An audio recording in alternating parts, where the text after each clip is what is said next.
یہ انٹرویو صرف تعلیمی اور معلوماتی مقصد کے لیے پیش کیا گیا ہے۔ میڈیا اسٹار ورلڈ کسی بھی ہنسا، نفرت یا تعصب کی حمایت نہیں کرتا۔ یہاں پیش کیے گئے خیالات مہمان کے اپنے ہیں، چینل ان سے ضروری نہیں کہ اتفاق رکھے۔ ہلو، نمسکار، آداب، ست شری اکال اور السلام علیکم۔ میں ہوں محمد احمد کاظمی، لے کر آیا ہوں آپ کا پسندیدہ کارکرم آپ کے روبرو۔ آج کا انٹرویو، آج کا ایپیسوڈ بہت ہی خاص ہونے والا ہے۔ لبنان میں 2019 سے ملک کو تباہ کرنے کے لیے جو پروگرام بنایا گیا CIA اور موساد کے ذریعے، شرم الشیخ مصر کے اس سمندری کنارے کے شہر پر جہاں لوگ عیاشی کے لیے آتے ہیں، وہاں کوئی بڑا پلان بنا تھا۔ اس وقت جو لبنان کی صورتحال ہے، جو پچھلے 2 سال کی جنگ میں جو کچھ ہوا، اس سب کو آسانی سے آپ سمجھ سکیں گے۔ اور اس وقت حزب اللہ کو نہتھا کرنے کی جو کوششیں ہو رہی ہیں، اور اس کے ساتھ ساتھ یہ بھی خبر آ رہی ہے کہ امریکہ لبنان کی فوج کو کچھ خاص مدد دینے والا ہے، اس کی خبر بھی ابھی 2-3 دن پہلے آئی۔ یہ ساری کہانی سمجھنا آسان ہو جائے گا اگر آج کا انٹرویو آپ آخر تک دیکھیں گے۔ آج ہم ایک بار پھر لبنان کی راجدھانی بیروت میں سید علی باقر عابدی صاحب سے بات کر رہے ہیں، جو المعارف یونیورسٹی میں پروفیسر ہیں۔ داہیہ جنوب تقریباً وہی علاقہ جہاں سید حسن نصر اللہ کو شہید کیا گیا تھا۔ ہماری پوری کوشش رہتی ہے کہ خبروں کو بھی اور کچھ جانکار لوگوں سے بھی وہاں سے بات کی جائے جہاں سے اصل خبریں آ رہی ہیں۔ تو آج یہ جو پوری سازش تھی، اور یہ سازش کہاں تک پہنچی ہے اب تک، یہ آپ کو سمجھنا بہت آسان ہو جائے گا، اس پر ہم بات کریں گے۔ اس کے علاوہ اسرائیل کے اندر کے کیا حالات ہیں، وہاں کے میڈیا سے بھی جو چھن چھن کے خبریں پہنچتی ہیں بیروت میں، وہ بھی ہم سمجھنے کی کوشش کریں گے۔ آخر تک ضرور دیکھیے گا، بہت ہی اہم انٹرویو ہونے والا ہے۔ سید علی باقر عابدی صاحب، ویلکم ہے آپ کا میڈیا اسٹار ورلڈ کو۔ آپ نے وقت دیا، اس کے لیے بہت بہت شکریہ۔ ہمیشہ آپ وقت دے دیتے ہیں ہمیں، چاہے آپ تہران میں ہوں یا علی پور میں ہوں یا بیروت میں یا دمشق میں، جہاں بھی۔ بہرحال آپ کا ایک لمبا تجربہ ہے اس پورے علاقے کا، اور وہاں آپ موجود ہیں اس جنگ کے حالات میں بھی۔ یہ بہت بڑی بات ہے، اپنی ذمہ داریوں کو نبھانے کی ترجیح کو اس طرح سے سمجھنا بہت آسان ہے۔ آپ جس طرح سے ان حالات میں بھی وہاں اپنی ذمہ داری نبھا رہے ہیں، کیا کچھ ہے، سازش کیا تھی بیروت کے لبنان کے خلاف، اور کہاں تک پہنچی، اور کیا کچھ ہے آپ کے پاس، کیا خبر ہے؟ بسم اللہ الرحمن الرحیم۔ السلام علیکم، ہلو، نمسکار۔ کاظمی صاحب، آپ کا بہت بہت شکریہ کہ آپ اپنے اس چینل کے ذریعے سے ہمیں موقع عنایت فرماتے ہیں، اور درشکوں کا بھی شکریہ کہ وہ بڑی ہی غور سے دیکھتے ہیں، سنتے ہیں، جس کو ہم باقاعدہ طور پر کمنٹ میں بھی باقاعدہ دیکھتے رہتے ہیں، ان کا بھی شکریہ۔ اور ہماری پوری کوشش رہتی ہے کہ حقیقت لوگوں کے سامنے رکھی جائے۔ اب فیصلہ ان کے ہاتھ میں ہے، اب فیصلہ تو ہم نہیں سنا سکتے ہیں، ہم حقیقت سامنے لا کے رکھ سکتے ہیں کہ حقیقت یہ ہے، سچائی یہ ہے۔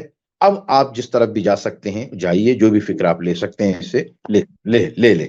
آج جو خصوصی طور پہ بات ہونے والی ہے، خصوصی طور پہ میری اپنے درشکوں سے گزارش ہے اور التماس ہے، ریکویسٹ ہے کہ آپ آخر تک اس کو غور سے سنیے گا اور دیکھیے گا کہ کن مرحلوں میں یہ بات طے پائی، اور کن خفیہ جگہوں میں، کمروں میں، ہوٹلوں میں کیا کچھ طے پایا ہے۔ ان ممالک کو، اور خصوصی طور پہ مشرق وسطیٰ کو چینج کرنے کی جو فکر لائی گئی، جو اس وقت سے چل رہی تھی، کونڈالیزا رائس سے لے کے یہ جو سلسلہ چلا ہے باقاعدہ طور پہ، وہ کہاں تک پہنچا، اور خصوصی طور پہ لبنان کو تباہ کرنے کے لیے، یا اگر ہم اس کو دوسرے لفظوں میں کہیں تو لبنان کو بیچنے کے لیے جو کاروائیاں کی گئی ہیں، اس کو ہم مرحلہ وار بیان کریں گے۔ اس کا عنوان ہے $1 ٹریلین، 5 مرحلوں میں خونی منظر۔ 17 مارچ 2019 کو شرم الشیخ میں 5 اسٹار ہوٹل میں ایک کمرے میں میٹنگ ہوتی ہے، جس میں 4 لوگ جمع ہوتے ہیں۔ پہلے جارید کوشنر، ٹرمپ کے داماد، اور اسکرین کے ذریعے سے نتنیاہو اور ایک عربی لیڈر، ان کا نام بتایا بھی نہیں گیا ہے اور ہم بھی بتانا نہیں چاہ رہے ہیں، اور مائک پومپیو، یہ 4 لوگ جمع ہوتے ہیں شرم الشیخ ایجپٹ مصر میں 17 مارچ 2019 کو، اور اس ٹیبل پر 47 صفوں پر مشتمل ایک فائل رکھی جاتی ہے، اور اس پوری جو رپورٹ طے کی گئی ہے اس میں کیا تھا؟ مشرق وسطی کا نقشہ بدلنا ہے، بیروت سے بصرہ تک، یہ ہے اس کا ٹاپک اور عنوان۔ بیروت سے شروع کریں گے، بصرہ تک پہنچیں گے۔ 47 صفوں پہ مشتمل یہ رپورٹ تیار تھی جو ٹیبل پہ تھی۔ یہ 4 لوگ تھے، کوشنر ٹرمپ کے داماد، نتنیاہو اسکرین کے ذریعے سے، فون اور اپنے اس کے ذریعے سے، اور تیسرے ایک عربی لیڈر، اور چوتھا پومپیو۔ آرٹیکل نمبر 12 میں یہ بیان کیا گیا، اس میں وہ جو صفحے جو رکھے ہوئے تھے جو رپورٹ تھی، اس کا جو آرٹیکل 12 ہے، اگر لبنان نے ہمارا ساتھ دینے سے انکار کیا تو اس کی اینٹ سے اینٹ بجا دی جائے گی۔ وہ کیا ہے؟ اس لیے کہ ہم اس کی عوام کو بھوک سے مار دیں گے اور بیکار کر دیں گے، اور زبردستی اس کی گیس کو اپنے قبضے میں لینا ہے۔ پہلی قسط میں 8.2 ارب ڈالر اور پوری لاگت $1 ٹریلین، جو 23/11/2025 میں مکمل ہوئی، اور یہ کام 5 مراحل میں طے پایا ہے۔ اور اس کو ایسے ہی نہیں جو ایک کام طے پایا ہے تو ایسے کر دیا گیا بغیر کسی یعنی سوچ سمجھ کے، بغیر کسی ترکیب کے، بغیر کسی جو پلان کے نہیں، پورا بہترین پلان، اور پلان بھی جو ہے نا ایک ملٹری پلان کے ساتھ کہ کس طریقے سے کون سے مرحلے میں کیا کیا کچھ طے پانا ہے۔ اب ان 5 مراحل میں پہلا مرحلہ جو طے پایا ہے کاظمی صاحب، 4 اگست 2020 شام کے 6:07 پر بیروت پورٹ میں دھماکہ ہوتا ہے، جس کی طاقت و قوت اس دھماکے کی یہ بیان کی جاتی ہے جیسے ایک چھوٹا ایٹم بم پھٹا ہو، جس میں 218 لوگ مارے جاتے ہیں اور 7,000 لوگ زخمی، اور آدھا بیروت تباہ۔ دوسرے دن اماراتی پیٹرول کمپنی ایک خط بھیجتی ہے جس کا عنوان مصیبت کے بعد فائدہ اٹھانے کا طریقہ۔ دوسرے دن ایسا لگتا ہے کہ پہلے سے ٹیبل پر یہ تیار ہو کہ یہ کام ہوتے ہی اس کو بھیج دیا جائے۔ یہ پہلا مرحلہ طے پایا۔ 9 دن کے بعد ابراہم اگریمنٹ ہوتا ہے۔ بیروت پورٹ میں جو بم دھماکہ ہوا اس کے 9 دن کے بعد ابراہم اگریمنٹ۔ یہ ابراہم اگریمنٹ کیا ہے کاظمی صاحب، میں درشکوں کو یہ بتا دوں۔ ابراہم اگریمنٹ یہ ہوا تھا ان عرب ممالک کے درمیان، امریکہ نے جو ایک آیت ثالثی کا دور ادا کر کے کہ اب عرب ممالک، اسلامی ممالک میں کہ اور اسرائیل کے درمیان حالات بالکل خوشگوار ہو جائیں۔ اس کو کہتے ہیں تطبیع، عربی میں تطبیع کا مطلب یہ ہے کہ نارملی حالات ہیں، اسرائیل نے کچھ نہیں کیا، ہمارا کچھ نہیں بگاڑا، نہ اس نے ہمارے لوگوں کو قتل کیا، نہ ہماری زمین ہڑپ کی، کچھ نہیں کیا ہے۔ اس کو جو کہ نارملی طور پہ تعلقات جیسے ملکوں کے درمیان ہوتے ہیں اس کو نارملی طور پہ کر دیا جائے۔ یہ ہوا اگریمنٹ۔ ابراہم اگریمنٹ کا کہاں پہ؟ بحرین میں ہوئی ابتدا اس کی، اور وہاں سے یہ سلسلہ چلتا گیا ہے۔ اس کے بعد ایک مہینے کے بعد آپ جی صاحب میں ذرا بیچ میں رک کر کے تھوڑا سا آپ یہیں بنے رہیے گا، اسی پر آگے بڑھائیے گا۔ میں 2 چیزیں یاد دلا دوں اپنے درشکوں کو۔ 23 نومبر 2020 کو نیوم، سعودی عرب کا جو ایک نیا شہر بن رہا ہے، وہاں پر سیکرٹ ملاقات اسی سال 23 نومبر 2020 کو، یعنی 1 سال کے بعد ہوئی تھی نتنیاہو اور محمد بن سلمان کی، جس میں یہی مائک پومپیو جو اس وقت امریکہ کے فارن منسٹر تھے وہ موجود تھے۔ اور یہ جو ابراہم ایکارڈ ہوا تھا وہ سپٹمبر 2020 میں، یعنی اسی کے ایک مہینے بعد، جس میں یو اے ای اور بحرین نے اسرائیل کے ساتھ تعلقات نارمل کیے تھے، واشنگٹن میں وہ ایگریمنٹ باقاعدہ سائن ہوا تھا. جی آپ اپنی بات آگے جاری رکھیں، کیونکہ میں تھوڑا سا بیچ میں اس لیے بتا رہا ہوں کہ اس بیچ میں کیا کیا ملاقاتیں کس کس کی ہو رہی تھی. اب پھر میں اسی بات پہ آ رہا ہوں. ہاں. ایک مہینے کے بعد گیس پائپ لائن نیوم ایلات حیفا دیکھ لیں، خلیج کا گیس پائپ پیٹرول پائپ جو پہنچایا جائے گا، اس میں لبنان کا کوئی حصہ نہیں ہے اور لبنان کو کوئی خبر نہیں ہے. نیوم سے ایلات اور حیفا ایک مہینے کے بعد. بیروت پورٹ میں جو دھماکہ ہوا ہے اس کے 20 منٹ کے بعد امریکن امباسڈر دروسی شیا، جو لبنان بیروت میں امریکن امباسڈر ہے، اس نے پینٹاگون کو فون کر کے یہ کہا کہ بیروت پورٹ اب ختم ہو گیا، موقع بہت اچھا ہے، پروٹوکول B7 کو کھولا جائے. یہ پروٹوکول B7 کیا ہے؟ اس پروٹوکول B7 جو ہے نا، اس کا مطلب ہے لبنان آنے والی تمام چیزیں حیفا اور لیماسول اور عقبہ ہوتے ہوئے لبنان آئیں گی، ڈائریکٹ بیروت پورٹ پہ نہیں، اس لیے کہ اب بیروت پورٹ ختم ہو چکا. سمجھ آپ؟ یہ 20 منٹ کے بعد فون کر کے یہاں جو امباسڈر ہے امریکن، وہ پینٹاگون کو بتاتی ہے. جی اسی وجہ سے دیکھیں 5 سال ہو گئے بیروت پورٹ کو بم دھماکے میں، یا جو بھی دھماکہ ہوا وہاں پہ، اس دھماکے میں 5 سال ہو گئے، ابھی تک ایک اینٹ نہیں رکھی گئی ہے اس کی مرمت کے لیے. وہ ویسے کا ویسا ہی ہے بیروت پورٹ. دوسرا مرحلہ 2022 سے لے کے 2024 تک کا ہے، جس میں کیا ہے کہ لبنان کا گلا دبانا یا گلا گھونٹنا، عربی میں کہتے ہیں الخنق، یعنی جس کو کہتے ہیں نا کہ بالکل جو ہے اس سے پکڑ لو. ہاں بالکل بالکل. ہاں جس میں جو ہے کہ سانس بھی لینا مشکل ہو جائے انسان کو. یہ دوسرا مرحلہ ہوا. اس مرحلے میں کیا ہوا ہے؟ اس مرحلے میں یہ ہوا کہ لبنانی لیرہ اپنی قیمت 95% کھو چکا تھا. 1,500 لیرے کا $1 تھا، سیدھے 1 لاکھ پہ پہنچتا ہے، 1.25 لاکھ پہ، 1.5 لاکھ پہ، کچھ دنوں کے لیے 2 لاکھ تک بھی پہنچ گیا تھا.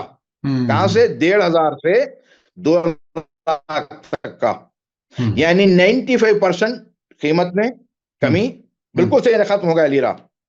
اور لبنان کی جو فوجیں ہیں ان کی تنخواہیں بند ہو گئی، روک دی گئی، اور بجلی 24 گھنٹے میں الحمدللہ 2 گھنٹے بجلی دی گئی، 12 گھنٹے بجلی پورے لبنان سے غائب. جبکہ بجلی کے لیے صرف 2 گھنٹے، صرف 2 گھنٹے کا مطلب 22 گھنٹے بجلی غائب. 22 گھنٹے بجلی غائب، صرف 2 گھنٹہ بجلی آتی ہے. بڑے بڑے جنریٹر رکھے ہوئے ہیں. ابھی جو ہے کیا ہے، اپنا یہ سولار سسٹم سے تقریباً ہر گھروں پہ سولار سسٹم لگا ہوا ہے، کہ جس کی وجہ سے بجلی کا کام چل رہا ہے، ورنہ تو بڑا سخت مرحلہ ہے. بجلی کے حوالے سے ایران نے کئی مرتبہ کہا ہم فری آپ کو بجلی گھر بنا کے دیں گے جو 24 گھنٹہ آپ کے یہاں بجلی رہے گی، اگر آپ چاہیں تو دوسرے ملکوں کو بھی آپ دے سکتے ہیں بجلی، اتنا ہم آپ کو تیار کر دیں گے اور ہم آپ سے کچھ نہیں لیں گے.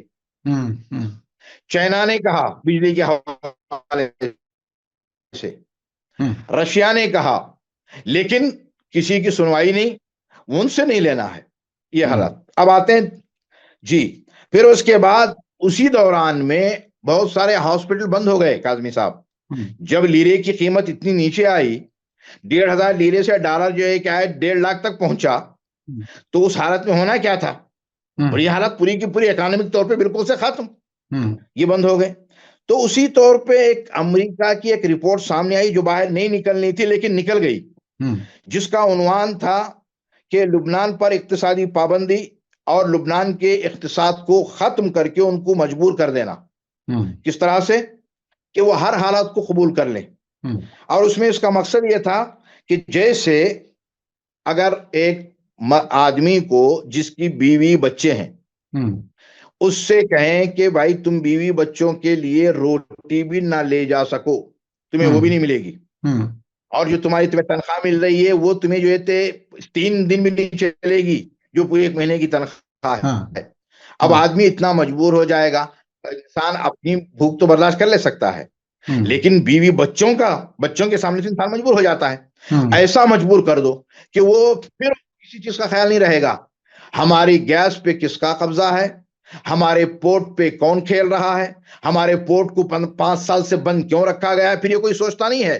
آدمی کو روٹی کی پڑی رہتی ہے. ایک آدمی ہر انسان یہ چاہتا ہے کہ روٹی ملے اس کو, بس اس طرح سے اس کو روکا گیا. اور پھر اس کو پرواہ نہیں رہتی ہے, اپنے نہ ملک کی پرواہ رہتی ہے. پھر تو یہ ہے کہ آدمی مجبور ہو جاتا ہے اپنی عزت کا سودا کرنے کے لیے بھی, ارے کچھ تو ہو جائے بھائی, مجھے روٹی مل جائے ایک وقت کی. یہ حالات پیدا کیے گئے وہاں سے. تیسرا مرحلہ آیا. اب میں تیسرے مرحلے کی طرف چل رہا ہوں. تیسرا مرحلہ سر کا کاٹنا, جو عناوین دیے گئے ہیں نا ٹاپک, یعنی مین قیادت کو مقاومہ اسلامیہ کی ختم کرنا. وہ کیوں؟ اس لیے کہ جب مین قیادت ہی رہبری جب مثلا جو ہے ہٹ جائے گی نا, تو پھر ایک دراغ پڑ جائے گی پبلک میں اور خود اپنے فوجیوں میں اور لیڈر کے درمیان. پھر نئے لیڈر کے لانے تک, پھر اس کا یہ ہونے تک ایک فرق پڑتا ہے اچھا خاصا. اس میں کیا ہے, اس دراغ کو جو ہے کیا ہے, اور اس فراغ سے فائدہ اٹھاتے ہوئے یہ اپنا کام کر سکے. تو یہ تیسرا مرحلہ. 23 ستمبر 2024 وہ دن ہے کہ جس کو تاریخ بھلا نہیں سکتی ہے. 24 گھنٹوں میں 1554 جگہوں کو ختم کیا گیا, اڑایا گیا ہے. 1554 جگہوں کو 24 گھنٹے میں. صرف میزائلوں کو ختم کرنے کے لیے نہیں کیا گیا, بلکہ قیادت اور رہبری کی یادداشت کو توڑ دینا, یعنی پبلک اور لیڈر اور جوان مرد, فوجی, مقاومین حضرات اور قیادت کے درمیان فاصلہ ہو جائے. پھر اس کے بعد 27 ستمبر 2024 کو حجت الاسلام والمسلمین سماحت سید حسن نصر اللہ شہید الامہ الاسلامیہ کہ جو جنرل سیکریٹری آف حزب اللہ تھے, کہ جنہوں نے 4 دہائی تک حزب اللہ کی کمان سنبھالی, اور نہ کہ صرف حزب اللہ کی بلکہ یہ وہ شخصیت تھی اور یہ وہ کرزما تھا کہ جس کو دشمن بھی اس کی سچائی کو مانتا تھا. جب بھی یہ شخصیت ٹی وی پہ آتی تھی, جب بھی ان کا خطاب ہوتا تھا, تو دوستوں سے زیادہ دشمن ان کے خطاب کو سنتے تھے اور ایک ایک لفظ کو, ایک ایک جملے کو جو ہے نا غور سے سمجھتے تھے یہ کیا کہنا چاہ رہے ہیں. اور ایک مرتبہ سید کی شہادت کے بعد, سید شہداء الامہ الاسلامیہ کی شہادت کے بعد, نتنیاہو نے میڈیا کے سامنے کہا کہ ہم حسن نصر اللہ کے قتل سے پہلے ہم محور جو ہے ایران کو سمجھتے تھے, لیکن ان کو قتل کرنے کے بعد ہمیں پتا چلا کہ اصل محور خود سید حسن نصر اللہ کی ذات تھی. کون کہہ رہا ہے؟ یہ دشمن کہہ رہا ہے. اب اندازہ کریں یہ کون سی شخصیت تھی کہ اللہ عز و جل نے کیا کچھ میں صلاحیت عطا کی تھی. یہ اغتیال, ایک دوسرا ایک لفظ استعمال ہوتا ہے عربی میں, اغتیال. اغتیال کہتے ہیں دھوکے سے قتل کرنا. تو یہ وہی ہوا, یعنی دھوکے میدان جنگ میں نہیں, جنگ میں آ کے باقاعدہ طور پہ کریں, چلو ٹھیک ہے, ادھر سے بھی نکلے ادھر سے بھی حملے ہوئے, یہ ہوئے, لیکن دھوکے سے قتل کیا گیا. تو اس شہادت کے بعد جو دشمن کا مقصد تھا وہ یہی تھا کہ قیادت, رہبری اور لیڈرشپ میں اور ان جوانوں میں ایک دراغ پڑ جائے. جب دراغ پڑ جائے گی نا تو اس دراغ کو اپنا سے فائدہ اٹھاتے ہوئے دشمن اپنا کام اندر کر سکے. لیکن الحمدللہ یہ وہ تنظیم ہے المقاومۃ الاسلامیہ لبنان میں کہ جو ہر اعتبار سے منظم ہے. کاظمی صاحب میں درشکوں کو یہ بھی بتا دوں کہ دشمن نے جھوٹی افواہیں اس طرح سے پھیلا دیں مقاومہ اسلامیہ حزب اللہ کے حوالے سے کہ یہ صرف لوگ جنگ کے حوالے سے ہیں. نہیں کاظمی صاحب, ان کے بغیر حکومت نہیں بن سکتی لبنان میں. اتنے ان کے ممبر آف پارلیمنٹ ہیں اور ان کے منسٹر آتے ہیں, یہ جو آواز اٹھاتے ہیں نا پارلیمنٹ سے اٹھاتے ہیں آواز. دوسرا آپ ایجوکیشن میں آ جائیں, ان کے اتنے اسکولز ہیں, المہدی اسکولز, جس میں ہزاروں لاکھوں بچے ہر مذہب کے, ہر دین کے, ہر جگہ کے بچے پڑھ رہے ہیں، تعلیم حاصل کر رہے ہیں، اور آ جائیں اس میں ہیلتھ میں، اتنی بڑی بڑی ہاسپٹلز ان کی ہیں، ان کی جو ہے اور جو ہے کیا کلینک ہیں، اور ان کے بڑے بڑے جو ہے کیا ہے بہت ساری جو ہے کیا ہے ہیلتھ کے حوالے سے انہوں نے بنایا.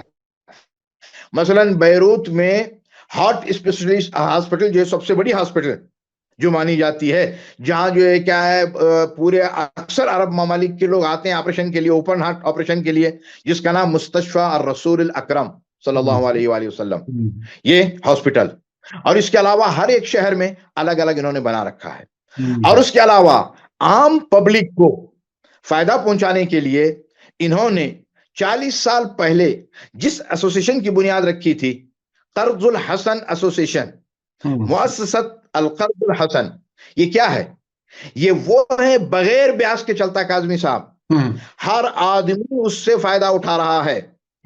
2019 کے بعد جو حالات خراب ہوئے نا لبنان میں، ان حالات میں بہت ساری بینکیں بند ہو گئیں، لوگوں کا پیسہ ڈوب گیا، لاکھوں ملینز آف ڈالر ڈوب گئے. اگر کسی کا $1 بھی نہیں ڈوبا تو وہ قرض الحسن ایسوسیشن کا ہے. جس نے بھی اس میں پیسہ رکھا، جس نے بھی اس میں جو گولڈ رکھ کے لون لیا، جو بھی لگا، ایک پیسہ بھی ابھی تک غائب نہیں ہوا. اس میں مسلمانوں سے شیعوں سے زیادہ تو کرسچنز میں پیسہ رکھتے ہیں، اور وہاں جو ہے کیا ہے سونا رکھ کے جو ہے لون لیتے ہیں، سب کے لیے ہے وہ. اور انہوں نے جو ہے مقاومہ اسلامیہ نے کاظمی صاحب 2019 کے بعد پورے لبنان کو ڈیزل دیا ہے ٹھنڈک میں، کرسچن کو، درزی کو، سنی کو، علوی کو، شیعہ کو، کوئی تمیز نہیں رکھی. انہوں نے کہا جیسے شیعہ کو جیسے ٹھنڈک لگتی ہے اور وہ بھی بیچارہ محتاج ہے، ایسے بھی جو ہے اسی طرح سے کرسچن بھی ہے، سب کو انہوں نے دیا. اور آج بھی اسی طریقے سے انسانی اعتبار سے باقاعدہ دیکھے چلے.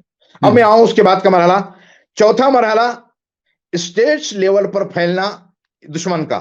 اس کو عربی میں کہتے ہیں التوسع الاقلیمی، جو اسرائیل کہہ رہا ہے نا، دا گریٹر آف اسرائیل بنانے کا جو ہے، پھیلتے جاؤ. اب اس کو پھیلانے کے لیے سلسلے شروع ہو گئے. 22 اپریل 2025 کو جو حملہ ہوا ایرانی جوہری پلانٹ پہ، فوردو پر اسرائیل نے امریکہ نے حملہ کیا. یہ جو حملہ ہوا ہے یہ اس جو خلیجی ممالک میں جو امریکہ کے جو یہ ہیں بیڑے جو بنے ہیں اس کے، وہاں سے نہیں کیا، بیسس سے. یہ پہلا جو فوردو پہ حملہ ہوا وہ سمندر میں جو بحری بیڑا ہے اس بحری بیڑے سے حملہ ہوا ہے. کیوں؟ امریکہ بھی جانتا تھا کہ اگر پہلے ہی مرحلے میں اگر ہم خلیجی ممالک میں جو ہمارے بیس ہیں اس سے کریں گے تو دنیا بھر کے 2 ارب مسلمان یا عرب ہو سکتا ہے ضمیر جاگ جائے، کوئی مسئلہ نہ کھڑا ہو جائے بڑا. تو پہلا وہاں سے کیا. پھر دوسرا مرحلہ جو ہوا تھا بعد میں جو کیا گیا، قطر پہ جو العدید پہ جو بیس ہے اس کا امریکہ کا، وہاں پہ حملہ ہوا. اب اس پہ پھر میں آتا ہوں. ہاں ذرا مختصر کر دیجیے، باتیں کچھ اور بھی کرنی ہے. جی مختصر کر دیجیے، جو آخری مرحلہ وہ بتا دیجیے. جی آخری مرحلے کو چلتے ہیں ہم. ابھی اس کا جو سالگرہ آ رہی ہے دمشق کا ختم ہونا، 1 سال ہو رہے ہیں. آج 12 دسمبر ہے جی 2024. آج 8 دسمبر ہے. آج سالگرہ 1 سال ہو گیا دمشق کو ختم ہوئے. کتنی تیزی کے ساتھ ادلب سے جولانی اور اس کی پارٹی جو ہے کیا پہنچی ہے دمشق، کوئی سوچ نہیں سکتا تھا. پہنچ گئے، قبضہ ہو گیا، اور بشار یہاں سے نکل گیا اور اس کی حکومت ختم ہو چکی. اور اسرائیل یہی تھا کہ یہی جو پلان تھا وہاں پہ جو ہے شرم الشیخ میں جو 17 مارچ 2019 کو طے کیا گیا، اور یہ مرحلہ وار سیادت چلتا رہا. اب میں بس آخری مرحلے پہ پہنچ رہا ہوں کہ جہاں پہ اب اس کو 5واں مرحلہ کیا تھا اس کو میں آپ کو بتا دوں. اور اس کے ساتھ ساتھ جو ہے نا دشمن نے جو کام کیا وہ بھی میں آپ کو بتا دوں کہ 5واں جو مرحلہ ہے وہ ہے، اس کو کہتے ہیں بیع السیادہ عربی میں. یعنی تمہاری جو سیادت ہے یا تمہارا جو بزرگ پنتی ہے، تمہاری جو عزت ہے، تم آزاد ہو، اس آزادی کو بیچ دینا. اتنا زور لگاؤ لبنان پہ، حکومت پہ، کہ حکومت ہر چیز ماننے پہ تیار ہو جائے. ایک تو یہاں کا پریزیڈنٹ اور یہاں کا جو ہے پرائم منسٹر آپ جانتے ہی ہیں کس فکر کا اور کہاں سے آیا ہے اور وہ کیا چاہ رہا ہے مسلسل طور پہ. ایک دو دن کا سلسلہ نہیں ہے، جب سے آیا اس وقت سے سلسلے جاری ہیں اور مسلسل چل ہی رہا ہے ابھی تک بھی، سمجھ لیں. یعنی مقاومے سے ہٹ کر بات کچھ ہوتی ہے، بعد میں جا کے کچھ بات اور کر دیتے ہیں. جیسے ابھی جو ہے میکانزم کی جو بات چل رہی تھی اس میں صرف فوجی تھے. اب اس دفعہ جو ہے کیا ہے، ایک عام آدمی، ایک عام آدمی سے مراد جو ہے کیا، جس کا فوجیت سے تعلق نہیں ہے لیکن وہ امباسڈر تھا وہاں پہ. سیمون کرم امباسڈر رہا امریکہ میں، بڑے اچھے تعلقات ہیں اس کے امریکوں کے، اسرائیلیوں کے، صوبوں کے. اس کو بیچ میں رکھا گیا. کیوں؟ تاکہ یہ بتایا جائے کہ بھائی اب لبنان بہت کمزور ہو چکا ہے، اب جو چاہے اسرائیل کر لے سکتا ہے. لیکن اس کو فوری طور پہ مقاومہ اسلامیہ نے اور اس کے علاوہ باقی جتنے بھی مقاومے ہیں، جو بھی باضمیر حضرات ہیں لبنان کے، انہوں نے آواز بلند کی، کہا کہ یہ جو کچھ کیا غلط کیا اور بہت جلدی کی اس آدمی کو بیچ میں رکھنے کی، اور یہ نہیں ہونا چاہیے تھا. تو یہ پانچواں مرحلہ شروع ہوا ہے. تو اب یہ پانچویں مرحلے میں جو باقاعدہ طور پہ ایک اگریمنٹ ہوا 23 ستمبر کو 2025 واشنگٹن میں. ایک اگریمنٹ ہوتا ہے جس کا نام رکھا 3 ملکوں کے انرجی اگریمنٹ. جی اس میں کیا ہے دیکھیں، تقسیم اگریمنٹ میں کیا ہو رہا ہے، اور وہ جو گیس کا جو مسئلہ ہے لبنان کی سمندر میں، اور اس کا 45% امریکہ ایکسن موبائل کمپنی، 30% اسرائیل نیو میڈ کمپنی، اور 25% خلیجی ایک ملک ہے جو کیا ہے ایڈنو کمپنی. اب جو ہے کیا ہے، اب اس میں مال جگہ لبنان کی ہے، جو مال لبنان کا ہے، اور لبنان سے اس کا کوئی تعلق ہی نہیں ہے. نہ یہ وہ اگریمنٹ میں شامل ہوتا ہے، نہ ہی جو ہے کہ اس کو ایک پنی بھی ملنے والی اس اگریمنٹ سے اس کو. یہ عرب کمپنی کس ملک کی ہے، ذرا یہ بھی بتا دیجئے نا، یہ عرب کمپنی کس ملک کی ہے؟ بہرحال اب میں فی الحال ابھی نہیں بتا سکتا، میں آگے اگلے اس میں انشاءاللہ تعالیٰ اس کو ذکر کروں گا اس کا بھی، اس لیے کہ وہ بھی سامنے بالکل آ چکی ہیں. اب جو مرحلے وار جو سلسلے چلے ہیں، اب میں جو ہے کہ ساتویں مرحلے پہ آ کے جو سب سے بڑا بند جو ہے خطرناک اس اگریمنٹ میں ہوا ہے، یہ جو اگریمنٹ ہوا ہے نا 3 ملکوں کا انرجی جو اگریمنٹ ہوا ہے، اس میں یہ ہے کہ اسرائیل کو اختیار دیا گیا ہے کہ جب اس کو خطرہ محسوس ہو لبنان میں کہ کوئی بھی حضرات جو ہے کیا ہے اس کی جو ہے کیا ہے اس فیکٹری پہ حملہ کر سکتے ہیں، تو اس کو پورا اختیار ہے دفاع کا. یعنی دفاع کیا اس کو حملہ کر سکتا ہے، حملہ کرنے کا حق ہے جب وہ حملہ کرنا چاہے. جی اگر مقاومہ اسلامیہ لبنان کی پبلک اگر اٹھ گئی، سڑکوں پہ آ گئی اور کہا کہ یہ غلط ہے، اس کو یہ نہیں ہے، تو اس کو خطرہ محسوس ہو تو اس کو حملہ کر سکتا ہے. یہ لے کے یہاں سے سب سے بڑی خطرناک جو بند اس میں اس اگریمنٹ میں طے پائی ہے. اب مسئلہ یہ ہے کہ نتیجے پہ میں آ رہا ہوں کاظمی صاحب، بس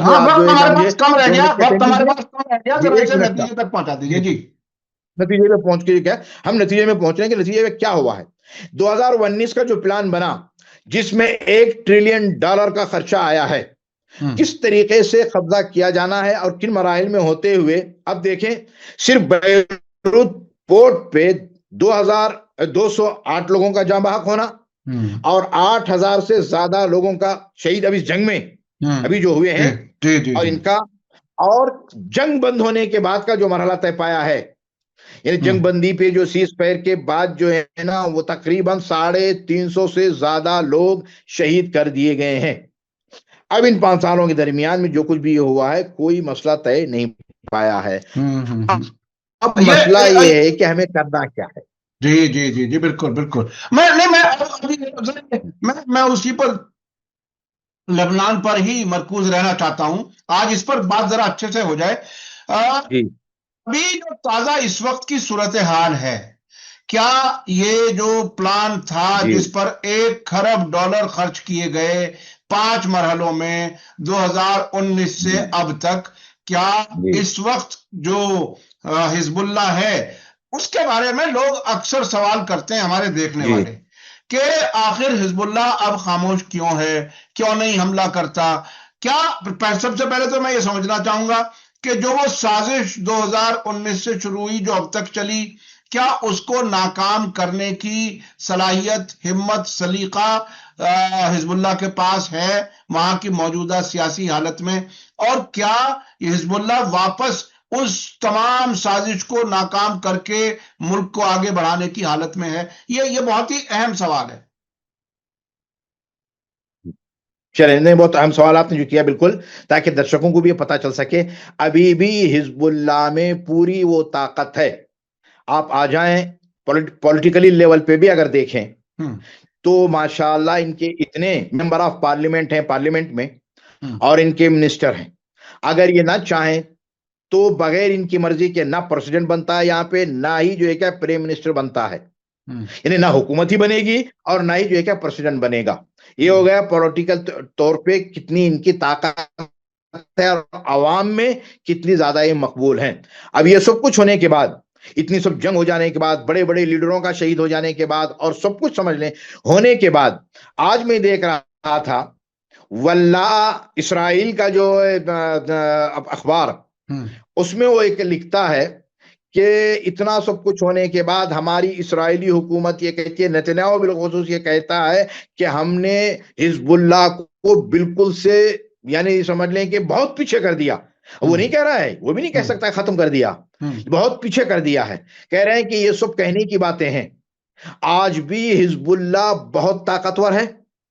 اگر نتنیاہو نے کوئی غلطی کر دی، اگر بڑی جنگ چھیڑ دی، تو اگر بڑی جنگ چھڑ گئی تو 1,500 سے 1,500 ڈرون ان کا بھیجنا اسرائیل کے اندر کوئی جو کیا نام ہے مشکل نہیں ہے.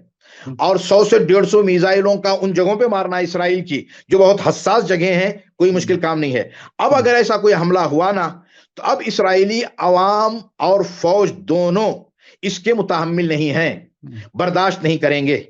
اور اسی میں یدیوت احرنوت لکھتا ہے کہ اب تک 7 اکتوبر سے لے کے اب تک 85,000 فوجی نفسیاتی بیماری میں آ چکے ہیں. اور کل کی بات یہ ہے کہ کل ایک اسرائیلی فوجی نے خودکشی کر لی، ڈپریشن میں آ کر، نفسیاتی بوجھ اس میں آ کر. 85,000 فوجی کوئی معمولی نہیں ہے. یہ ہے کہ جن کی حالت بہت زیادہ خراب ہے، ورنہ تو اندر کی حالت یہ ہے کہ 1,60,000 فوجی مبتلا ہیں، ڈپریشن کے شکار ہیں. اور باقاعدہ کہہ رہا ہے اگر مضبوط نہ ہوتا مقاومت اسلامیہ حزب اللہ تو پھر اتنا سب کچھ کہنے کی ضرورت کیا ہے، اتنا ڈرنے کی ضرورت کیا ہے، اور بار بار حکومت پہ، گورنمنٹ پہ زور دینے کی کیا ضرورت ہے. ایسے ہی ہے کہ کابوس کی طرح سے اگر ان کی جو ہے نیند میں بھی اگر نام لے لیا جائے نا اسرائیلیوں کے، امریکوں کے، حزب اللہ کا، تو یہ اٹھ کے بھاگنے لگتے ہیں. سمجھا؟ تو معمولی بات نہیں ہے. ہاں ابھی بھی مسئلہ ہے، بھائی کیوں نہیں حملہ ہوتا، یہ سوال بالکل. ارے بھائی حملہ کرنا ہمارا آپ کا بیٹھ کے ہزاروں کلومیٹر دور بیٹھ کے آرام سے، یا ایک چائے کے ہوٹل پہ بیٹھ کے چائے پیتے ہوئے سوال کر دینا آسان ہوتا ہے. لیکن جو میدان میں ہوتا ہے نا، اس کو پتا ہے کہ کب حملہ ہو، کس وقت حملہ ہو اور کیسے حملہ ہو. اور ان کا بھی جو ہے کیا ہے، مثلا مقاومت اسلامی لبنان کا بھی، یہ بھی ایک بات میں دوبارہ کئی بار میں کہہ چکا ہوں، پھر میں دوبارہ اس کو جو واضح کر دوں درشکوں کے لیے کہ لبنان کی مقاومت اسلامیہ جو ہے نا حکومت نہیں ہے، برخلاف یمن کے. یمن پوری گورنمنٹ ہے، انصار اللہ، حوثی انصار اللہ گورنمنٹ ہے، وہ جب چاہے جس وقت چاہے اور مسلسل مدد کر رہی ہے. یہ لبنان اور عراق میں جو حشد شعبی ہے یہ حکومت نہیں ہے. اب ان کا حملہ یا ان کی طرف سے جو کچھ بھی حملے ہوتے ہیں وہ باقاعدہ دشمن کو کمزور کرنے کے لیے اور اپنے داخلی لوگوں پہ زیادہ اثر نہ ہو سکے اور خلفشار نہ پیدا ہو جائے. ورنہ جو ہے کیا ہے، وہ اسرائیل حملہ ان علاقوں میں کر دے کہ جو بالکل سے وہ لوگ ہیں کہ جو دشمن ہیں مثلا مقاومے کے، پھر ایک بوال کھڑا ہو جائے گا، بالکل جو انٹرنیشنل لیول پہ جو ہے کیا ہے وہ فوجیوں کو لایا جائے گا. یہ سب پورا جو ہے کیا دیکھنا پڑتا ہے. اچھا ہمارے پاس اب بہت ہی کم وقت رہ گیا ہے. اب اگر ایک سمرائز کر سکیں اس وقت کا لبنان کتنا مضبوط ہے، کتنا اس تمام سازشوں کو ناکام کرنے کی ہمت رکھتا ہے، اور وہ جو پہلے مخالف تھے حزب اللہ کے اور اب ان کے ساتھ کھڑے ہیں، جس میں نارتھ کے لوگ بھی کافی ہیں، مختلف علاقوں کے، وہ ان کی مضبوطی کتنی ہے، اور یہ سرکار سازشوں میں خود شامل نہ ہو اس کے لیے کیا کوئی حل ہے؟ حزب اللہ کے یہ جو پریزیڈنٹ، پرائم منسٹر بک جاتے ہیں امریکہ جا کر کے، ان کا کیا علاج ہے؟ دیکھیں اب اس کے لیے انہوں نے جو ہے کیا ہے علاج کا تو پورا